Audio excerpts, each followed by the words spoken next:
You're watching TVC News, and it's still Decision 2023 here in our station, where you are assured of in-depth analysis, reports and reactions, as well as official results of the presidential and National Assembly elections. Of course, voting continues today in some polling units and some states of the Federation, including Kaduna State, Lagos, Abia State, Bayelsa, and Delta. And of course, there is more from that end. Meanwhile, any moment from now, the INEC boss, Professor Mahmood Yakubu, is due to declare open the presidential election results collation center in Abuja.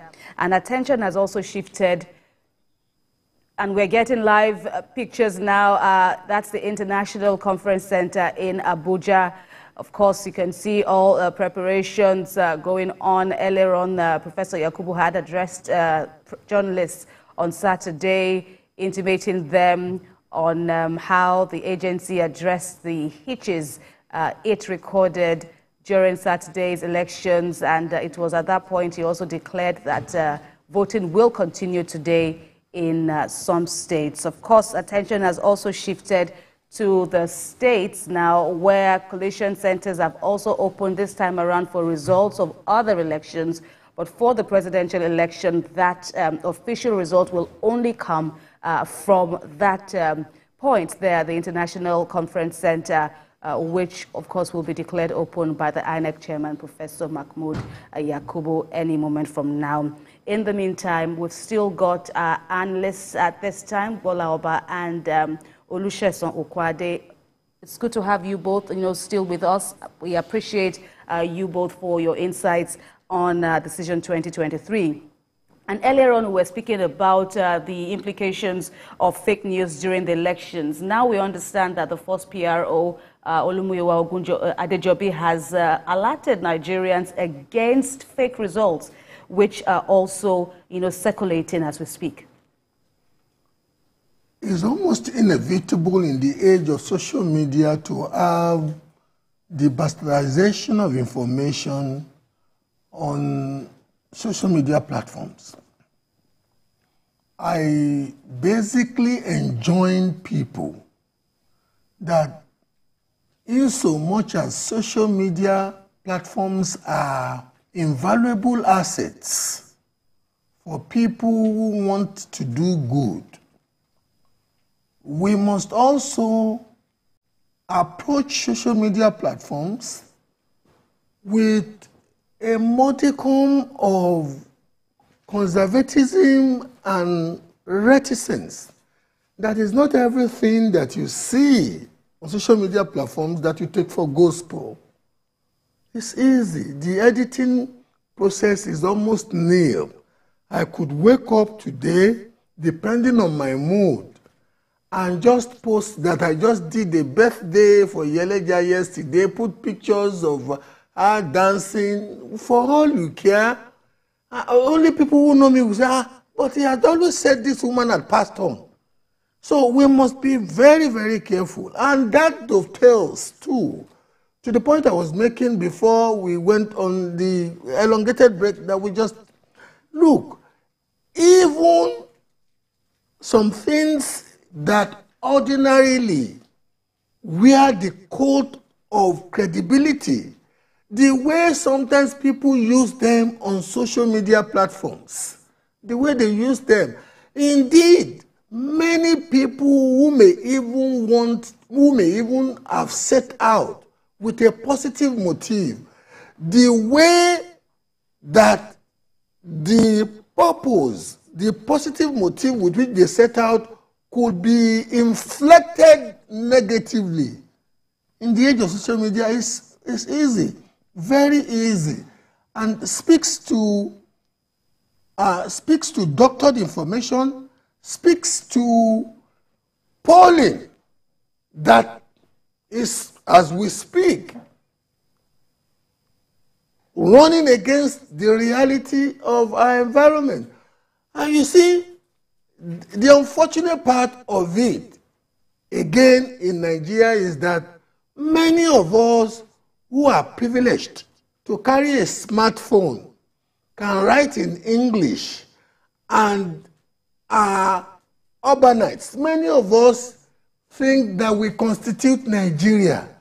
No, we don't.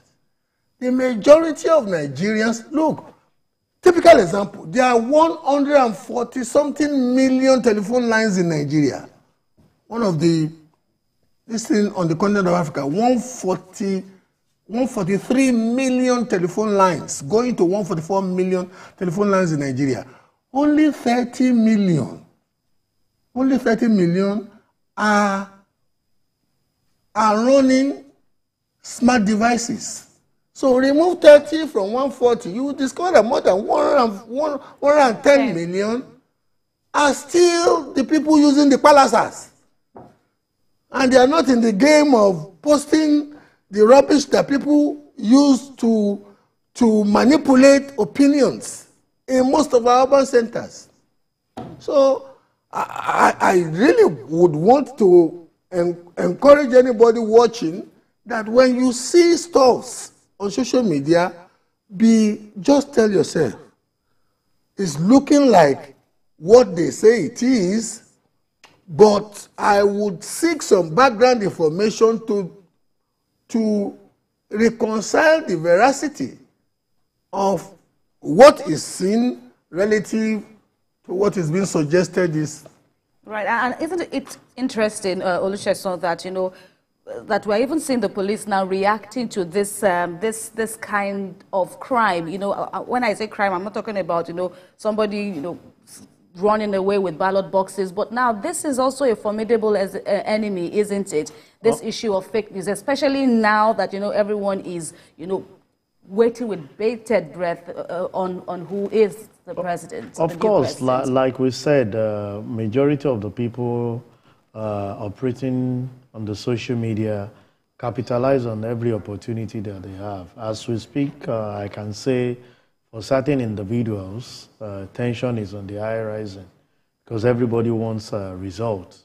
And everyone wants results to go in their own favor, not in other parties' favor. So you sit down and you just looked at things. And don't forget, like Mr. Dolova said, there are apps on the Android phone that makes fake look so original. If you don't have a second look into those things, they can validate and put your picture even when it's not you. You are actually committing something that you've not committed. It's on the second look or even fourth look, you will know that something is missing somewhere. Possibly your hand is not in the direction that it should be. Those apps are there. So what I would just encourage people, the people approved by our constitution to give this result is INEC. And the current national chairman of INEC want to write his name in the golden book. So he's doing everything humanly possible.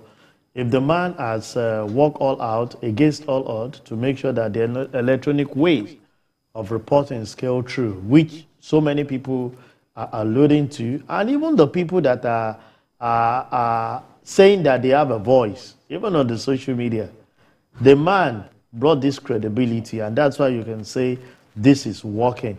So I want to say, let's leave it in their hands. A lot of Nigerians still have integrity, even if people might feel that we've lost that. There are some people that still want to write their name in the golden book to say, yes, I did what is right at the right time and for the betterment of my nation. So every information filtering in now on social media, I expect those that are knowledgeable enough to stay calm. The man at the helm of affair would definitely, I can tell you, I've seen instances where people are editing reports on the app, on the social media. They will have a paper like this, they will redo their own and looks like original, having all the signature and everything therein. And you are like, this is the real thing that this person posted. He said he was there.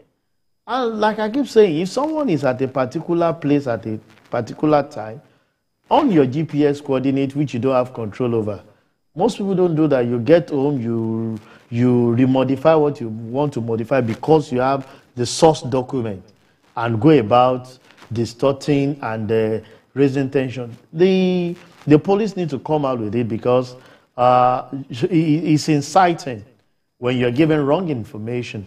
So people might be saying, oh, yes, I think my candidate is winning. Meanwhile, the information in the media is not what INEC has at their disposal based on the report that is being collated at their end, based on behavior. So I would say the police need to sing the song the more. Let's make the noise. And if we are able, see, part of the things I keep telling individuals is, if we are able to lay hands on one or two people perpetrating this act, it will be good that we will bring them to justice. You see, when you don't punish people for the act that they perpetrated, then what you do is that you invite more people. If two people have done this successfully and they scale through and no punishment, rather than looking at them, I can tell you that each one of them will recruit 4 more people. So by the time you'll be talking next, you are not talking of 2 again, you're talking of 10. But if you're able to nip it at the bud, even if those 2 try to replicate, something will throw your caution to say, so person that gave fake news the other time, where is he today? Just like the particular your sister station where I was yesterday, a friend was alluding to the fact that one guy, I think whether 2007, that perpetrated this electoral violence stuff, they brought him to court. And when he entered the court, he said, so person versus federal government. The guy said, yeah, that small thing that I did, why are you saying it's federal government? He said it was done at what so. The guy never have understanding that the thing he's actually perpetrating is against the federal government. So even at the courts, he already condemned himself and was telling other people that I thought I was just fighting for people, illegal. So that's why we keep saying that when we have this kind of act, you must bring people to justice. Let it serve as deterrent to others. I'm sure that guy, after facing the penalty, he was jailed. I think after a while. Now he's a civil person, goes about preaching that, no.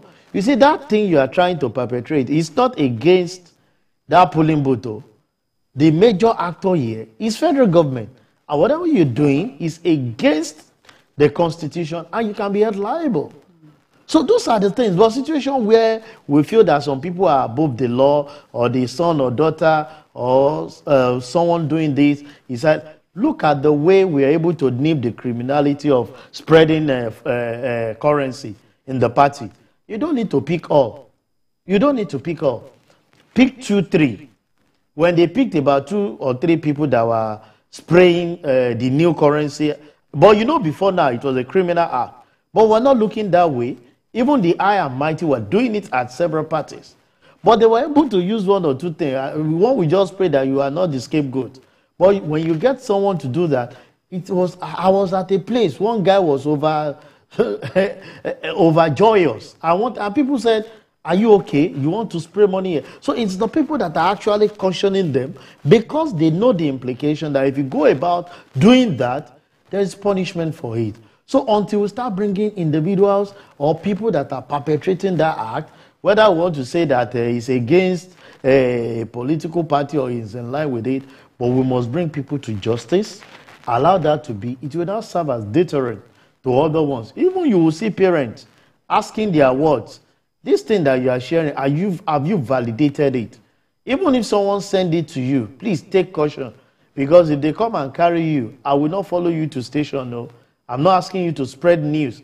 If the news is shared with you, let it be with you. Okay. Don't be an agent that will be spreading news that you cannot validate. Oh, so at this point, I feel individual, before you share anything, and for those that want to share information, if you are at the particular place where those things are happening, on your GPS coordinate, let's have those dates. So as you are taking the picture, as you are doing the video, we can know verifiably that this is happening at this point in time, and others can collaborate it. All right. We hope we can really nip this in the bud, because indeed, fake news and its implication are a big menace. And of course, at these times, The police too is failing big time. I was even getting to that. The police is failing big time because Okoye, right, the official spokesperson of INEC, once had a letter falsely written, or a memo falsely written with his name and his signature posted online. The Nigerian police cannot tell me that they don't have the infrastructure to laser in on the first person that posted it. Technology is so advanced that this thing could unravel that for them. Where is the person that orchestrated that? Walking free. And like he said, the bane of any criminal justice system is for it to be perceived by any potential mischief perpetrator or maker that, you know what, it does not have that deterrence effect built into it as a result. And we've seen the security operatives. We've seen them, rising to the occasion in things like this. I recall during the scandal that broke out of a sex tape, leaking. It was even a journalist that was nabbed online for sharing this evidence, so to speak, on his social media handle, and he has had his day in court, and so one would say it's in, like you said, it's in the police force, and of course its sister agencies. They have it in them, to address this decisively. They have the resources to do it if they want to do it. Yeah. Because it's not rocket science. Somebody must have posted that mischief first. And you see, the good thing about digitalia, like we had stated earlier on, is that the digital footprints cannot be erased.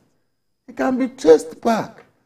And that is why somebody will be committing crime, say, in one end of the world, and from another end of the world, they will laser in, look, what's the name of this seemingly glamorous boy who is now sitting behind in a U.S. jail?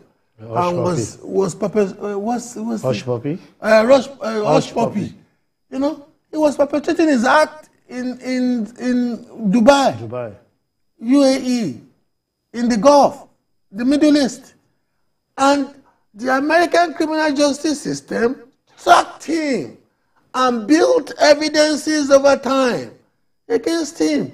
He didn't even contest all the charges thrown at him in America. He pled, he pled guilty. And he's sitting in jail now. So I wonder why we will be in this studio and that magnitude of mischief was orchestrated in Nigeria using the imprimatur of the elections management body, the signature of the official spokesperson, national commissioner, and yet nobody is being prosecuted. And then the police is coming out to say, social media, they should be careful. We know they should be careful, but you would have helped the cause of making people to be more circumspect and more careful if the criminal justice system had been properly administered against some of those who have tried it in the immediate past. All right. Talking about security now, more than 425,000 security officers were, said to have been operating ahead of and during the polls yesterday. But, from your assessment, how do you think they fared? There were issues of fake party agents as well, who even INEC's boss also alluded to that point now. I don't know, does it have to do with, this election that have been described as unique in itself, that is bringing up, all on us, these kinds of negative and positive implications?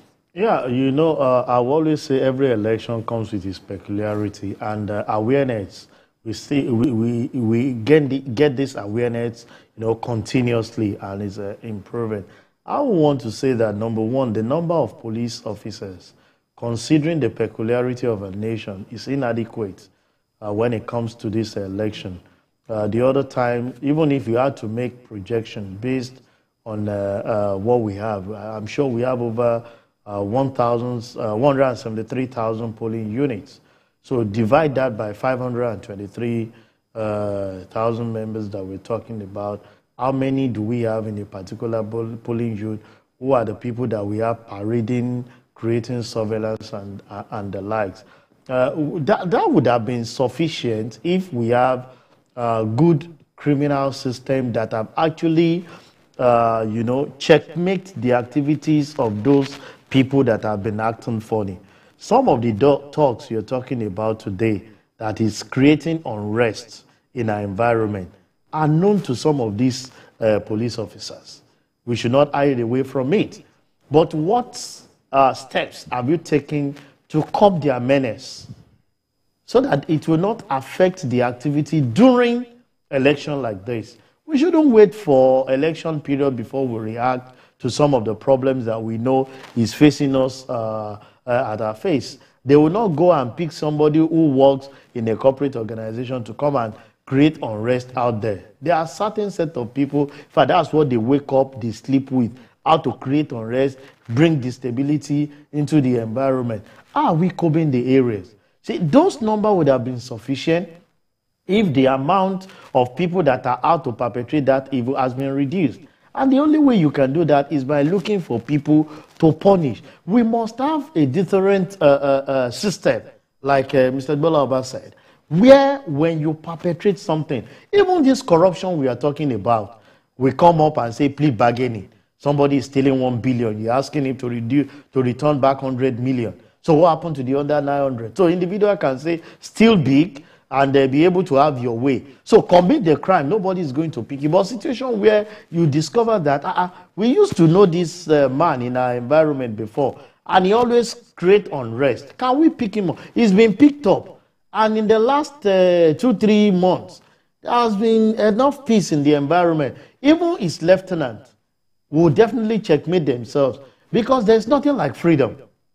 If they checkmate your freedom, and you are put under custody, it will send signal. And that's why we have said our judiciary process should be looked into. Pick up those people. If indeed they have perpetrated some of the acts that they've been reported of, let them face the consequence. That will not, in every environment, there is a chain way of reporting those things. You see the one parent saying, do you know that this boy was caught for this? The mother is crying. The mother is begging. Please, don't let... So you start talking to your children one way or the other. But situation where we are not doing it, Kemi, I don't see where we are going in all this issue. You just seen us replicating the evil, the ills of the environment, because they will just say, just do it, nothing will happen. But if you are able to pick 1, 2, 3 people, put them where they are supposed to be, I'm telling you, others will deter. It's a simple, it's just in an organization. You put control mechanism, and somebody tried to beat it up, and you cut him, and it's at the back with EFCC as an organization. Do you think another person will want to face the same route? But situation where the person steals, and you say, okay, how much did you even observe that you committed as fraud? 20 million. You are going to give us 5 million and go. The next person you are bringing, what he's saying that steal 50 million and give them 10 million. Then you go scot-free. But situation where he refunds the fund and is unable to even spend the money, and his freedom is being impeded on, then you discover that every individual that wants to go to that place, even if he's prone to fraud, you yourself, you put in internal control mechanism, aside the one that the organization has actually put in place. So these are things that we need to do. We are overstretching, the police are overstretching themselves as far as I'm concerned. Because most of the time, they know some of these perpetrators, for reasons, they just decide to like, maybe, this is not, some we say it's not a military era. You need to look through, investigate certain things. For me, certain things that have been identified, nail it, and let other people learn from it. Yeah, before you add, Mr. Oba, I just wanted to, react to what he said, or ask you to react to what he said. This time around, strengthening our institutions, not only nabbing, the actual offenders, but even their sponsors in this issue of eradicating all forms of election offenses? Factually, the police is not the only organization providing security. It's just the leading organization. The 425,000, we all know that the total number of police operatives in Nigeria is not even up to 400,000. Yeah. So it is the case of the police and shaking organizations such as the Civil Defense Organization, the Federal Road Safety Corps Operatives, EFCC operatives, DSS as it is. In fact, in some instances, the armed services. Because a couple of days before the elections, you had the military police department doing a vehicular parade on some arterial roads in Lagos, amongst other cities. That was supposed to be a form of the deterrence. And I see no reason why 420-something thousand operatives providing security should not be enough when we have even locked down the whole country. One of the very few days that you get the whole of Nigeria locked down are the days of our National Assembly and our state, elective offices elections. The Presidential and National Assembly on one day, and the governorship and the State House of Assembly on another day. Those are 2 days in 4 years that we know that Nigeria will literally be locked down. In the backdrop of that, I see no reason, but fundamentally, we have jettisoned intelligence gathering in our policing culture. Ordinarily, given what we have read before D-Day yesterday, one would have known that in some places like Mafoluku Oshodi, some parts of Okota, you know, intelligence would have at least primed the policing authorities to know that preventive measures, like rightly stated, ought to have been taken. But you know what? We just believe we believe alone in numbers. Mr. Oba, I'll put you on hold now. We'll take a break now and return with more on Decision 2023 showing on TVC News. Stay with us.